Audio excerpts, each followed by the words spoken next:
Shelter-in-place restrictions are lifting across America, especially in the warmer states, couples and families are starting to rethink their lives and plan for the future. One thing that COVID has taught us, whether consciously or subconsciously, is that if we do not like our current living environment, as we've all been living and staring at the same four walls for the past 3 months, we're going to be making a change. For some, change will take place within the confines of an existing residence. For others, this may mean making a move to the suburbs. With me today is my dear friend and realtor partner, Jennifer D Holmes of engel&voelkers Southlake. Jennifer and her family, they live in the mid-city suburb of Mansfield, so that's halfway between Dallas and Fort Worth. And in my personal opinion, aside from being a social media genius, you can find her at Home Sweet Home on Instagram, is a local subject expert, especially when it comes to helping families relocate to suburban Dallas. Jennifer, thanks so much for joining us, and please tell us a little bit about yourself. Thank you so much for having me, Ron. I'm glad to be here speaking with you and your audience today. I am a real estate advisor with engel&voelkers in Dallas. I specialize in the Grand Prairie, South Grand Prairie, South Arlington, Mansfield area, Waxahachie, Midlothian. I've actually been doing more business in Forney and Crowley, which we can talk about today. I'm a mother of 4 and enjoy being a basketball mom and soccer mom, all those fun things, baking and traveling when I'm not selling residential real estate. My husband is a barber in the local Mansfield area, so we're just living the suburban life. Absolutely. Thank you, Jennifer. Now, I'd like to jump into 2 home buyer profiles. So you and I, we talked about this a little bit in advance. So experts, they're pointing to these as the most likely consumers that are ready to jump into the home buying market. So I'm going to share a little graphic here. Just bear with us here.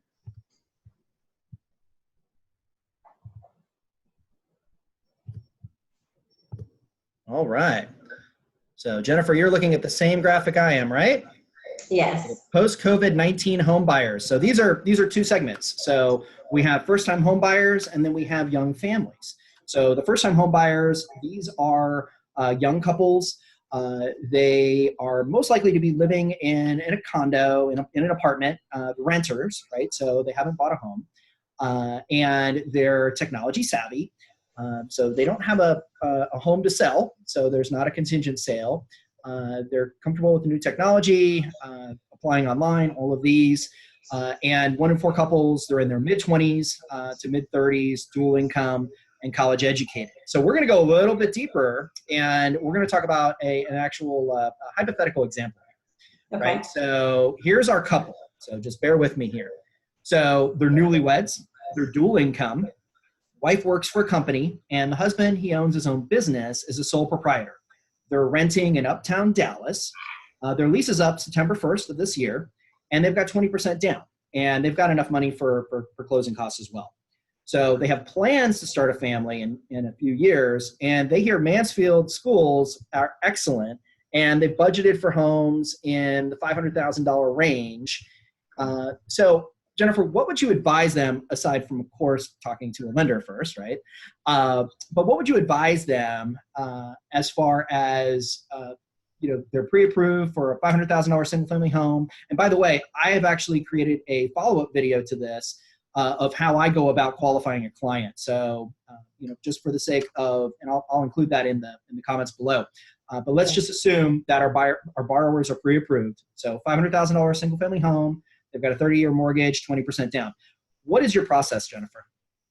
So first, since they've already spoken with you and we know that they are qualified to purchase a home, we know how much home they can afford, one of the first things that I want to do is to schedule a meeting with them and to see, what it is that they're expecting to get out of a home, what type of lifestyle they lead. If finding a pre-existing home is going to be better for their timeline, or building a home is an option, or if they're looking for something new but don't have time to build, maybe an inventory home.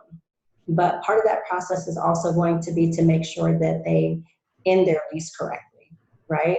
Because sometimes if people have never gone through the process of doing that, they might get into a situation where they feel like, okay, their lease is up, and they'll just move on, right? And as we're looking for a home, that could pose a credit issue later if they do not end their lease properly. So that is one thing that I've found is kind of key to educating people to read through their lease. What are the end terms? Making sure that they follow them properly, filling out all of the associated documentation. If it's a Texas Association of Apartments lease, that's a little bit more detailed and it's going to require forms for them to get out of that. Once they've done that and we've addressed that and we're looking for a home, I try to take them out into the community, find areas that they like, with other people that have similar interests, right? If they're into... Jennifer, I'm going to stop you there for just 1 second. What you said was just pure service, right? So right now, I gave you that date, right? I said September 1st. So a lot of rental places, you have to give 60-day notice. Yes. Right? So that's in 12 days. So if someone is looking, starting, where they're going to be moving out September 1st, they've got to give their notice in 12 days. So the fact that that's the first thing that you seized on, that's why we work together, right? So that's really key to make sure that you get all of those ducks in a row. You're not going to just start taking them out, showing them homes. You got to focus on what is what's most important and most urgent. So sorry to interrupt, but I think that was a really good point. No, that's good, because I think it's something that a lot of people don't really consider. If they're looking to buy a home, okay, they have the cash to do it. We know they've been approved and they're emotionally, mentally ready to do it. Okay, but there's still other steps that we have to consider, because we don't want to put the cart before a horse and now we've got them involved in a real estate contract and an offer that's been accepted. And there's kind of going to be a little sticky situation there if they can't move forward without maybe paying thousands of dollars for a lease that they haven't ended properly. And that could be an unexpected expense, right? Mm-hmm. So it's kind of important. Once we've got that out of the way and we're looking towards getting them into a neighborhood that they know that they want to be in. For example, in the Mansfield School District, if that's where they plan on having their children, later, they want to establish roots there as a family, right? There are some communities that are a little bit more active than others. For example, if they were to find a house that they love that's around the golf course, well, there are a lot of older residents that live there, and maybe there are not a lot of younger children and young families there. Do they want to be in an area that's active, that has walking trails, a lot of community centers such as Lagos? Those are kind of the communities that are very family-centric. They even are building homes for multi-generational families, because you never know what's going to happen, right? So you go in planning for the absolute best scenarios.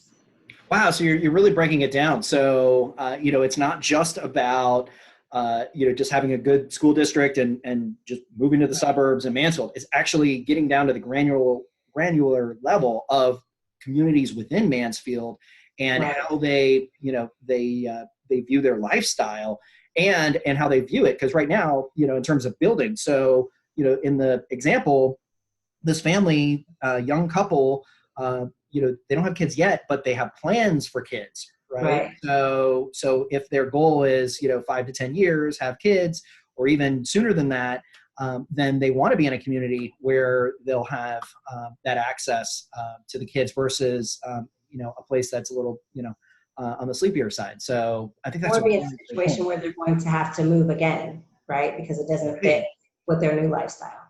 Exactly. Awesome. So let's look at the second one, right? So the second example, this is the consumer. So this is a married couple, and they have 2 children. So the children, they're 7 and 10 years old. They own a home, and they bought that as a fixer. So they bought it when they were newlyweds in the trendy Lower Greenville area. So their kids, they're active in sports, but with COVID, everybody's had to hunker down. In their small 2-bedroom, 2-bath, 1,200 square foot home, and they have a little tiny yard. So they're really bursting at the seams, right? So no one's going out in terms of the sporting and everything. So it's really been a challenge for them, and they realize that we need more room.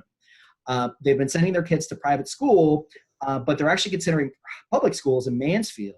So number one on their wish list is a 2,000 square foot plus home, 4 beds. So they're going to have a master. They want a room for each of the children, and then they want to have a room where they can use it as a home office, guest bedroom, and a small home gym.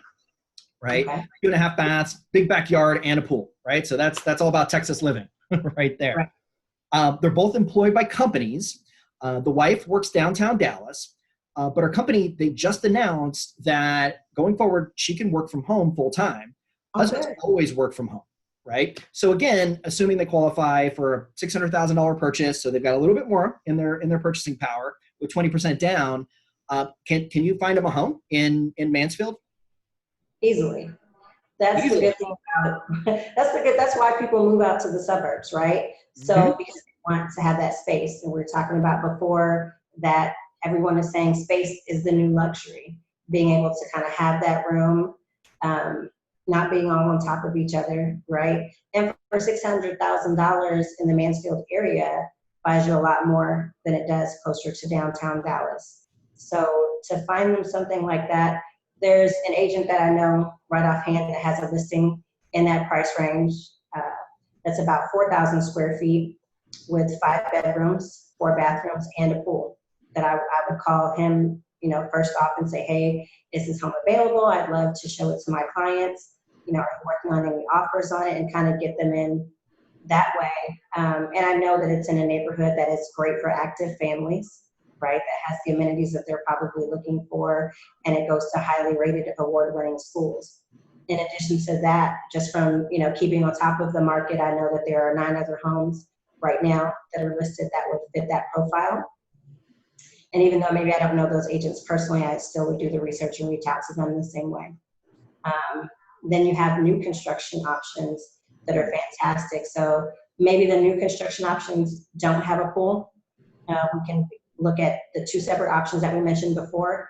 Inventory homes, a home that's already completed if they're looking to move quickly, or they can build a home. Since they have a home that they'll need to sell, I always advise that people sell their home first and then ask them what is the contingency plan for when their home sells, especially if it sells quickly.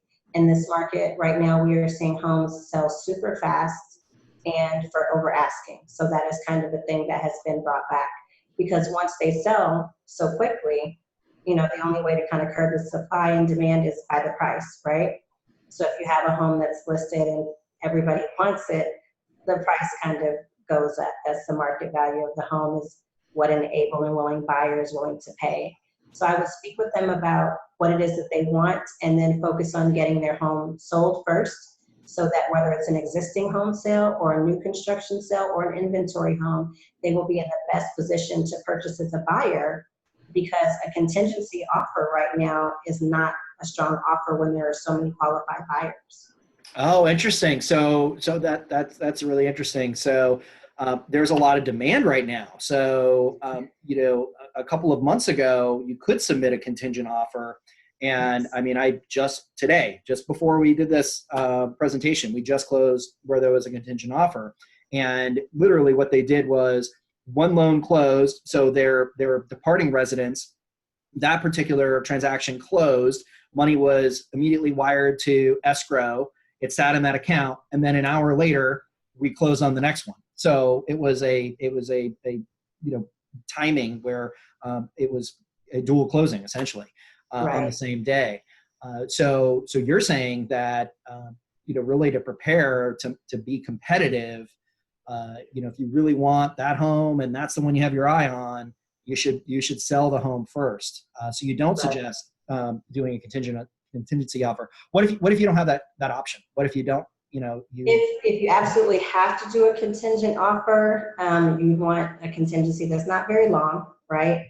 And then the amount that you're going to have to put down in order to waive the contingency, you want to make that commensurate with the area, right? Because if they're getting offers that are over asking price, even if you put in a solid offer, if somebody comes along and says, okay, we'll give them $5,000 more than that, or just puts in a higher offer because they need to move quickly and they want the house, I'm pretty sure if it was me on the sales side and I'm working with my client, I'm going to advise them that we need a higher amount to waive the contingency, at least enough to cover or offset what would be the additional cost for my client if they were the sellers to carry the home for that additional amount of time while we wait for them to close. But the difficulty in that is that in this market if you are able, to buy, because there have been a lot of changes with credit requirements, credit scoring to obtain financing, right? So that's kind of eliminated some of the buyers that have lower scores. So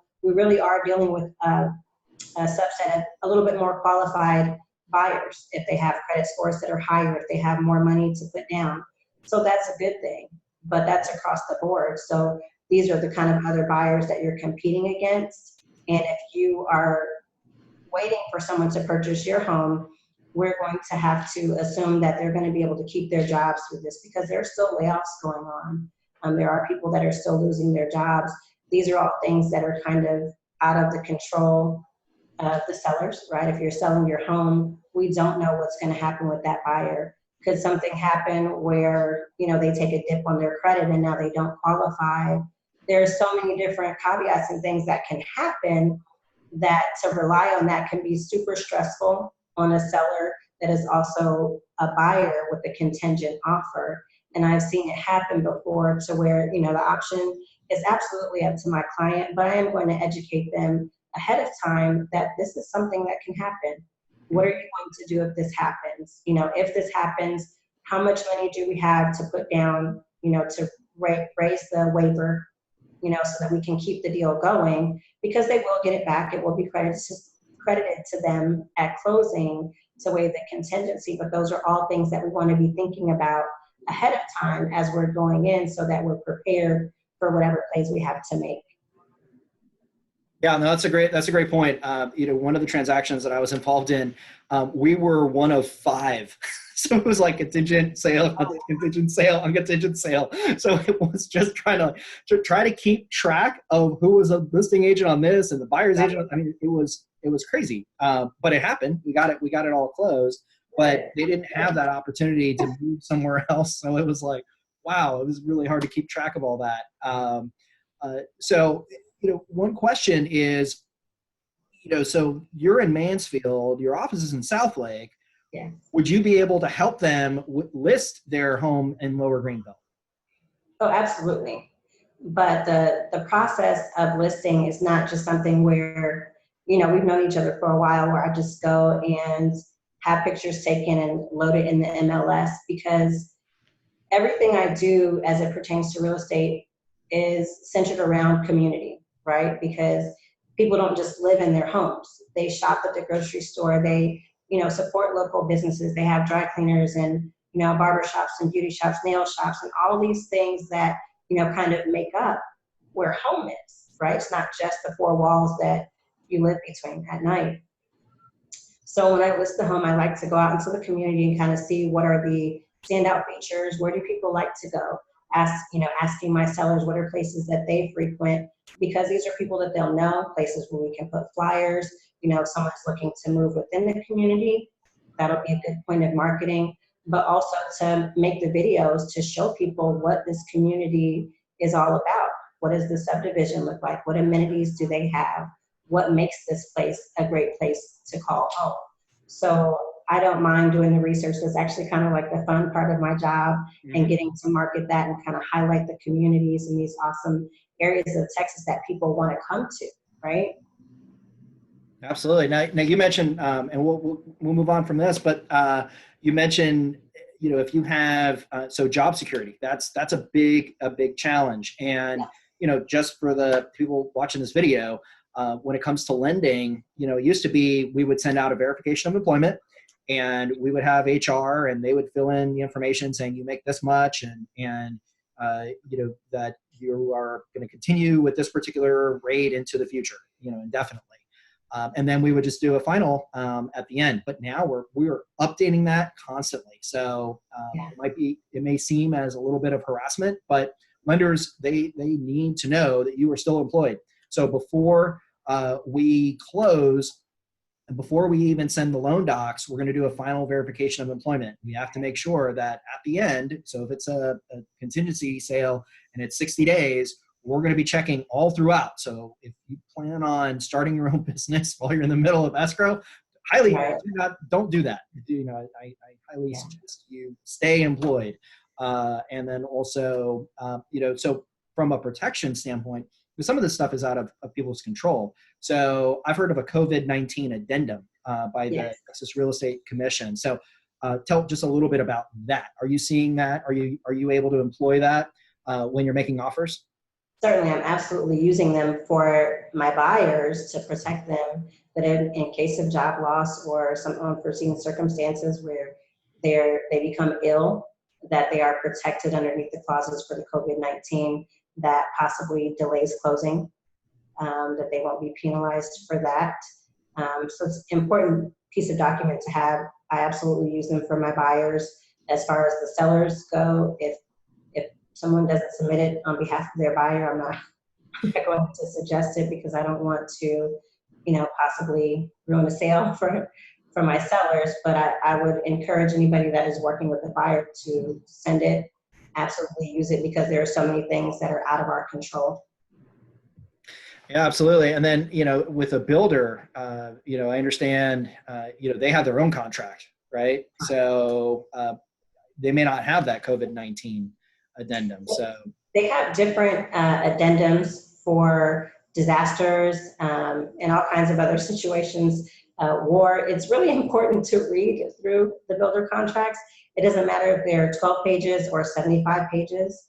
I absolutely read through the contracts in their entirety for my clients to make sure that if there are any call outs, that I call their attention to it.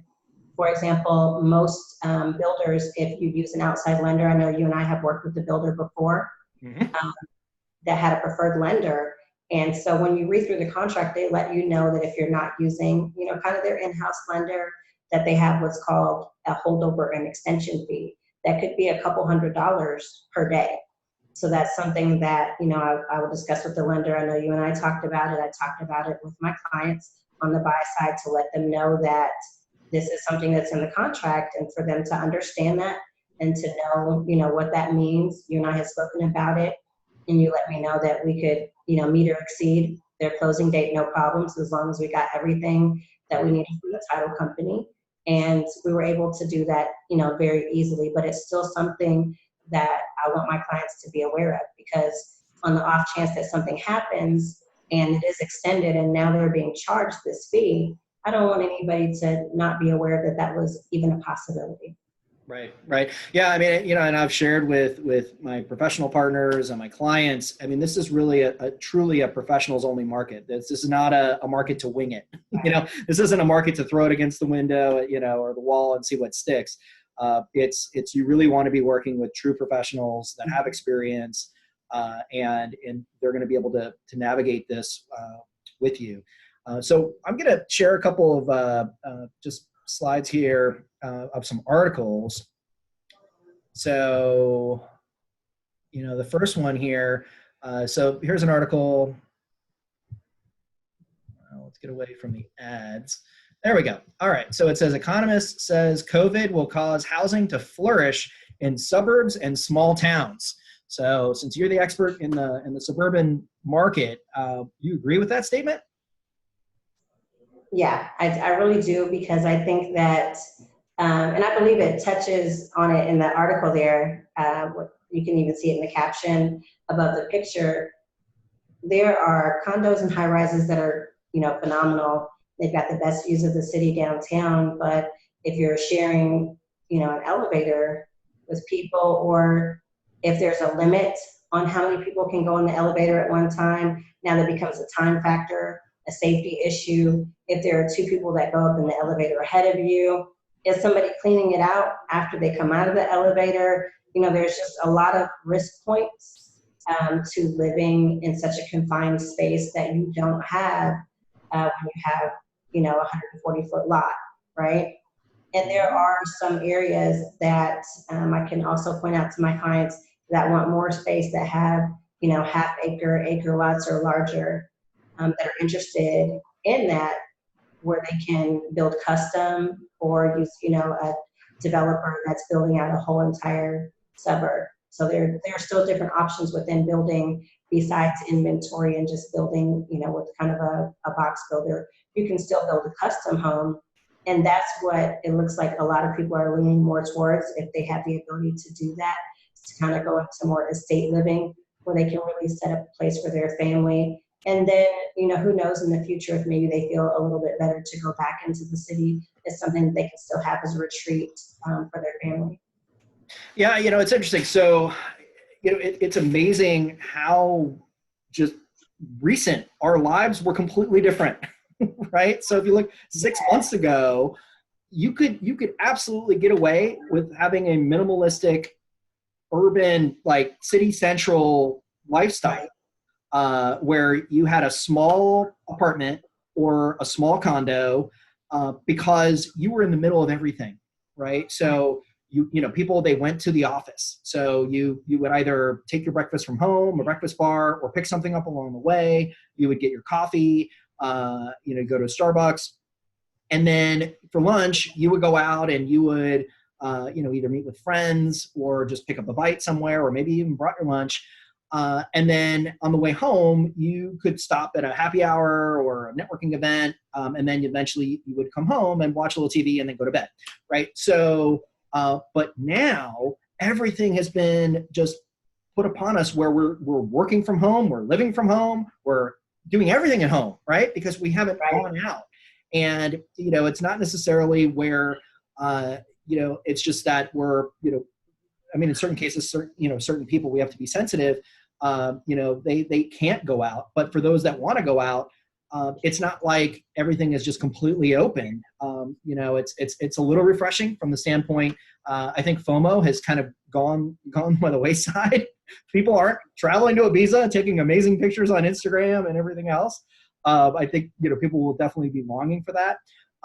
But, really rethinking your home environment, I think it has really given people pause and really are reevaluating their whole living situation.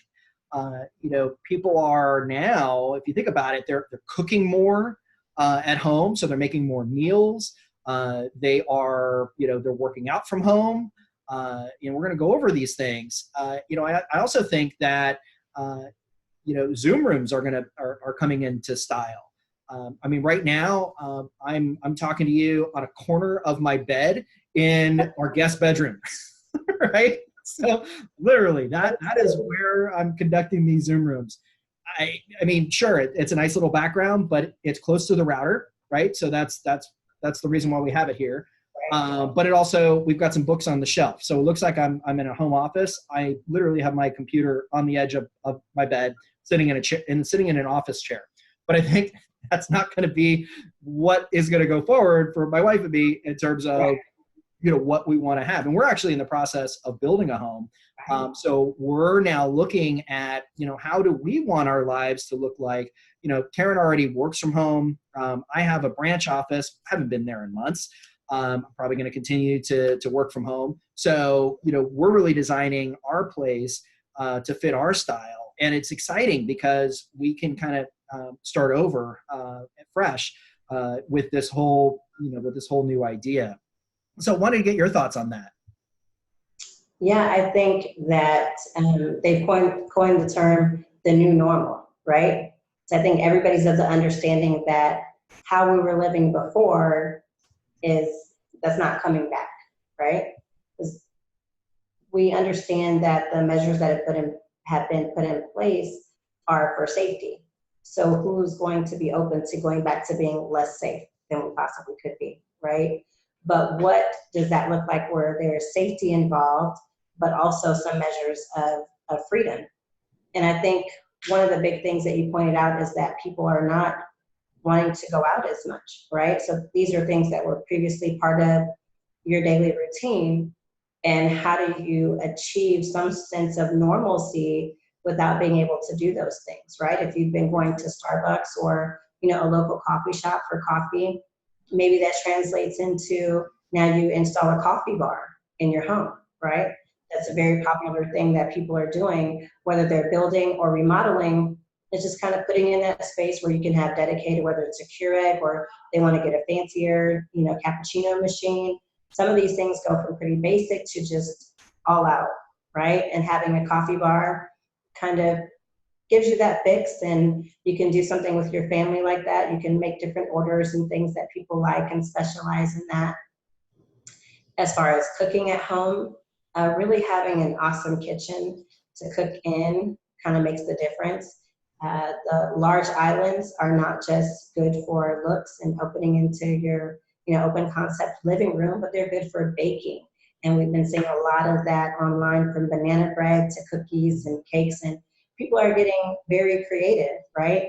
And if they're making different meals, I'll tell you, my must have whenever we go to build our home is going to be a pot filler on the stove, because I like to, you know, I like to cook, and it seems like something so small, but when you're, making huge pots of pasta, because there are 6 of us, that's including no guests. So imagine if we're having people over, getting a huge pot full of water and carrying it over, to the stove, versus just setting the pot down and filling the pot up with water directly on the stove, is the life that I aspire to right now.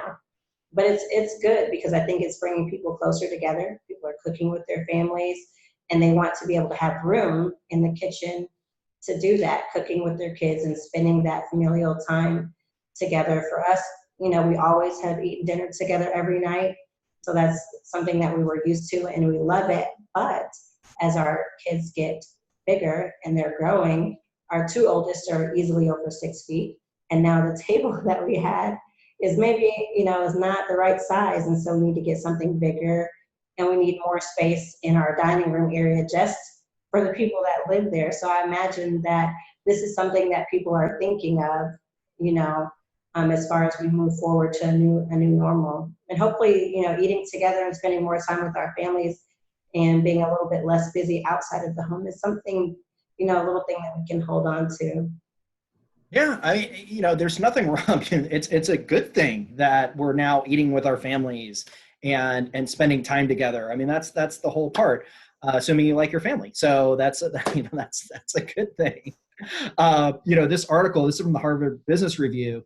They actually said that Americans are cooking. 54% of Americans are cooking more than they were before the pandemic, and then 35% said they enjoy cooking now more than ever.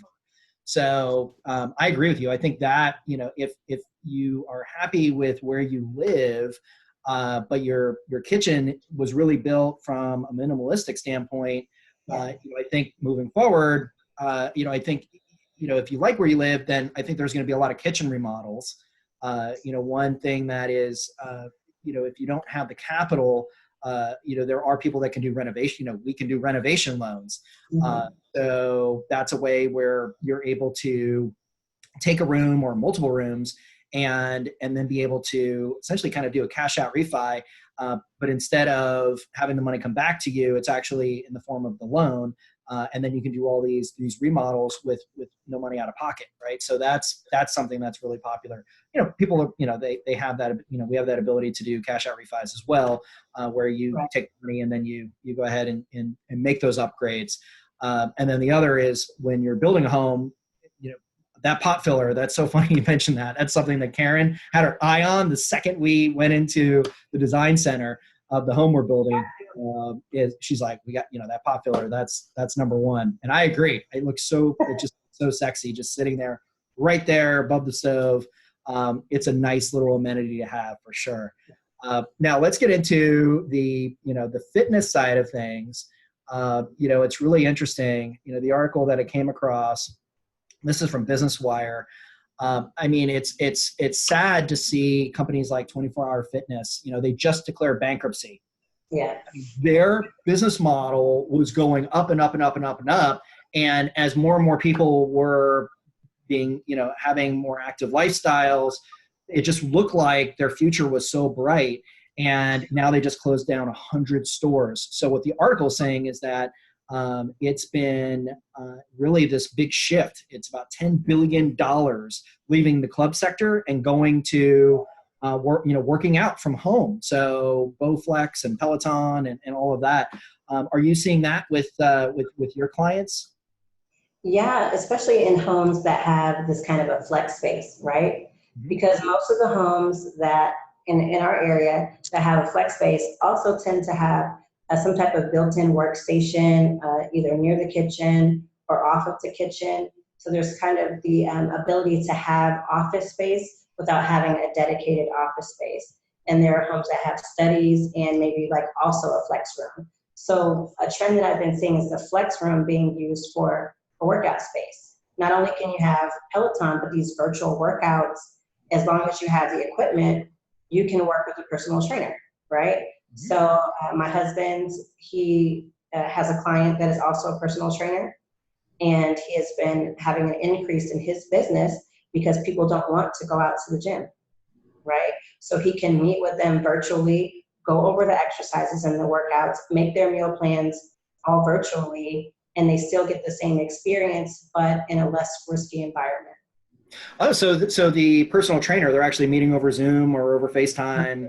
Yes. Oh, that's cool. That's really great that they're able to have that interaction. Another piece, and it was funny. I saw these trends in the 80s and 90s, where you would have these big, these mega, these mini mansions and, have this huge backyard oasis. And at that time, you still could go to, country clubs and community pools and that kind of thing. I think really it was for show, and it was kind of keeping up with the Joneses, where it was a little more on the materialistic side. But I think now, we're going to see a return to that backyard oasis, not about from just a materialistic standpoint, but just having this nice little oasis, right? So of really having it as a necessity to get away from the house, get out of the house. It's hot right now in Texas, right? So, I mean, I looked at the weather report, and there's 0 precipitation in the next 2 weeks. Right. Like in April and May, it was rainy every single day, and then now it's just 90s and 100s all the way down. So it's hot, and going to a community pool, you have that ick factor, and you're like, who's there and where have they been and all that kind of stuff. But to have something at home where you can have just enjoy with your family and then close friends. That's really attractive right now. So are you seeing pools and creating that backyard oasis? Can you have that in Mansfield? You can. You want to make sure that obviously you go through the proper channels as far as permitting, having your pool in with your HOA and things like that, because it's going to bring in heavy, machines and tools to kind of dig and concrete and all of those things. But absolutely, whenever the pandemic first began, I did a small video on my page talking about things that people could do if they wanted to prepare their home for sale, because Home Depot and Lowe's, these places have been open, right? Contractors, builders, they were essential businesses, so they've been available and they've been working this entire time. Whether you wanted to move or just get your home in a position that you were more comfortable in. So kind of having a backyard oasis where you don't have to go out or you don't have to go to some of the water parks and other amenities that we have close by. The water parks are pretty common, but they're even building them into the subdivisions now, right? From Crowley to Forney and Allen, we're seeing these communities built around these huge, water parks and kind of fun centers for children and families. Well, now people are really not wanting to go out as much, and experience that. So having a pool put into the backyard where you can still have the same, fun with your family, you can put in a splash pad. You don't even have to put in a full pool in your backyard, but you can kind of concrete it, put lights in it, and some water features, just like you would see downtown Fort Worth, right? You can do the same thing in your backyard, put up a pergola and make it very nice, and have that experience at home, maybe without even having to do a full renovation. So those are some things that you can think about. Yeah, and in terms of what I've read, I think the spread of COVID in an outside pool environment, as long as you're not on top of each other, the level of risk is lower than going to a nightclub or a sporting event. So you could still social distance. And it's also, it's not something where it's a, just this mass pool. It's a small community pool, right? So I think that's, that's attractive from that standpoint, just to get away from things. So now we're going to talk about home building. So I'm going to share a couple of slides here. And, what I've seen, so this first one, my wife actually sent this to me. So it says DFW existing home sales plunged 31%, but new home sales only fell 7%. Prices, they both dropped, but they were actually not that much. So one reason why prices have maintained their level is because of the lack of inventory, right? So it's been very low inventory. So supply demand, if you have low inventory and just a decent amount of demand, you're going to have prices that are going to stay up. It's when you have inventory that increases the supply, and now people are more competitive, and that brings prices down. So that's the reason, low inventory has really been the primary reason why we have not seen big declines in prices. But that's not the same thing as demand. So are you seeing this with existing home sales, and then also with building homes? Certainly, the majority of the homes that I'm listing at this point are choosing to build, right? So they're going from selling their home to building a home. And I think the thing that is really the best about that is, I always say, you're going to get a toilet that nobody has ever sat on before, right? Everything in the home is new, so the risk level is lower there. But what I'm finding is that people that are even coming into the area are interested in building a home, especially if they've come from a market that is very expensive, and they can get something built for a price that they feel like is lower than they would purchase a pre-existing home for wherever the market they came from. A lot of people are moving here from Chicago, California, and New York that traditionally have a lot higher home prices, right? So $600,000 in California or New York would get you very little space, whereas you can move here and get a brand new home. So part of it is just the feel and the appeal, right? For $600,000, you can get a brand new home.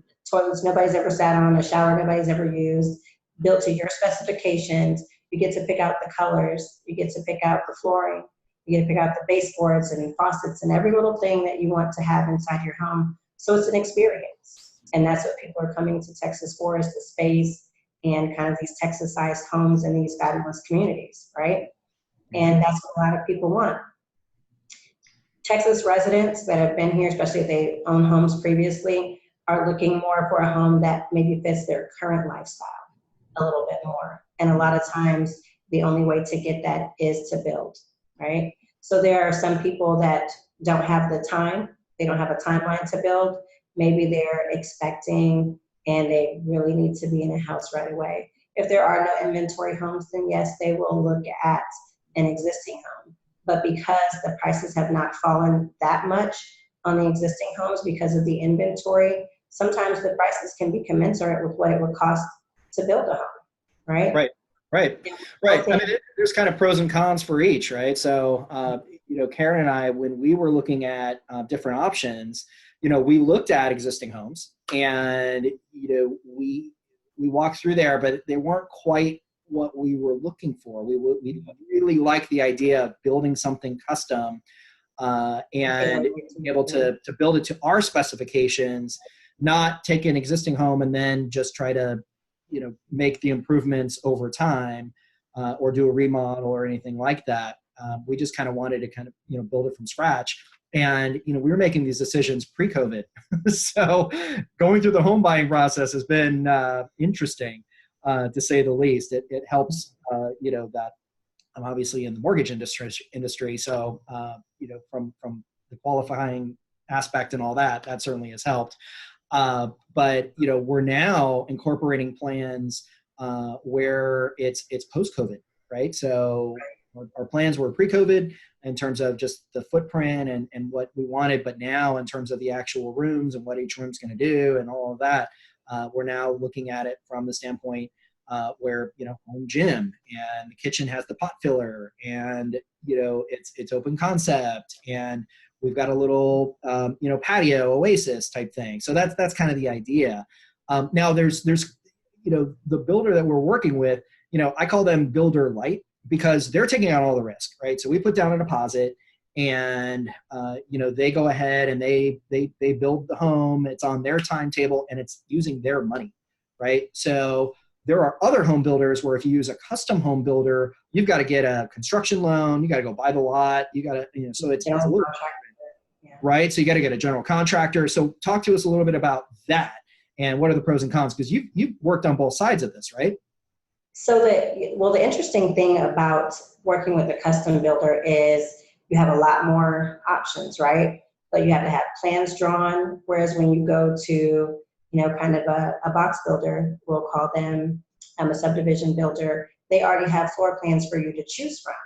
And there are changes that you can make to those depending on the builder. There are some builders that you can't make changes to besides the finishes, right? So when you're working with a custom builder, you really are tailoring the home absolutely to your lifestyle.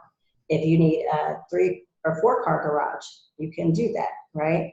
And you make the plans to do that. If you want to have an open entryway, if you want to have an atrium in your home, you're working with a custom builder, you can absolutely do whatever it is that you want to do that satisfies your lifestyle requirements. And you definitely have to pay for these things, right? So you've got to make sure that you have the plans drawn. There are permits that have to be taken care of from the city. And that's the reason that you need a general contractor. Most custom builders will have someone on staff to act as your general contractor. Most of them will have somebody that can pull plans together for you. And there's a couple of different companies that I can, refer my clients to that we can all partner with to be able to accomplish a custom build. Buying the lot is the first step. And I know that you guys have some products that are like a one-time close type of deal where they can finance the land and also the construction project. Is that? Yeah. So yes. So real quick, the way that works is we look at the overall project and we will, it's a one-time close. So the idea is that you are paying interest only on whatever has been dispersed to the general contractor so that they can pay their team. And you're only paying interest on whatever that draw is. And then when the home is completed, it turns into a regular 30-year fixed mortgage. So that you don't have to then do a refi and all of that. It's all in one. So that allows you to, while the home is being built, while it's being constructed, you're able to finance the construction of that, but you're not paying all of that interest and principal right at the end. So that's an advantage of construction loans.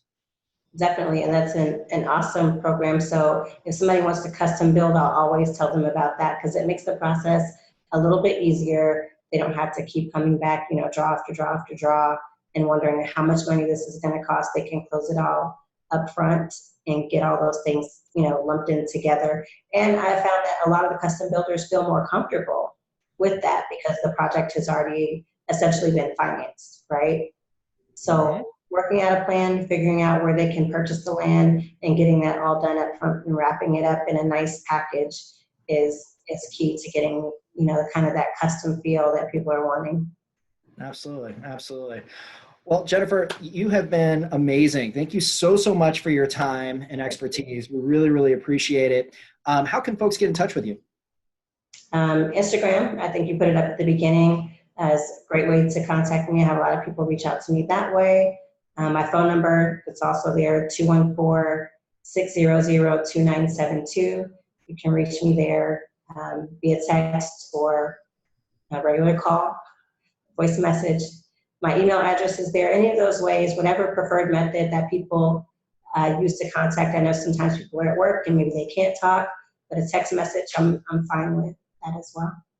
Awesome. Well, Jennifer, thank you so much for your time. We really appreciate your support. Thank you for having me.